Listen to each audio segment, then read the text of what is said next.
Iran কৃত্রিম বুদ্ধিমত্তা প্রযুক্তিতে বিপ্লব ঘটিয়ে সামরিক ও প্রযুক্তি খাতে নতুন দিগন্ত উন্মোচন করছে।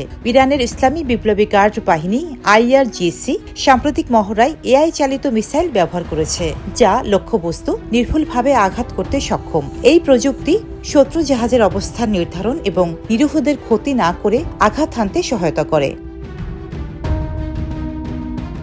মুহাজির-10 ড্রোন, যা AI প্রযুক্তিতে সজ্জিত, 24 ঘন্টা ফ্লাইট সক্ষমতা এবং 2000 কিলোমিটার রেঞ্জ সহ 300 কেজি অস্ত্র বহনে সক্ষম। এটি ইরানের সামরিক শক্তিকে নতুন উচ্চতায় নিয়ে গেছে।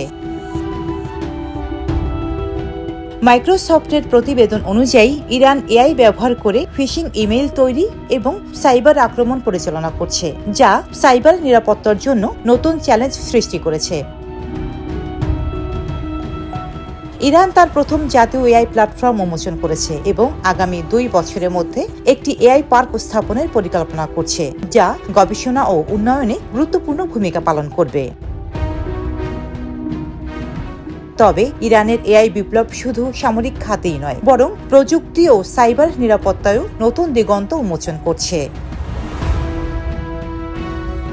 রোজিনা রোজি, দেশকাল নিউজ।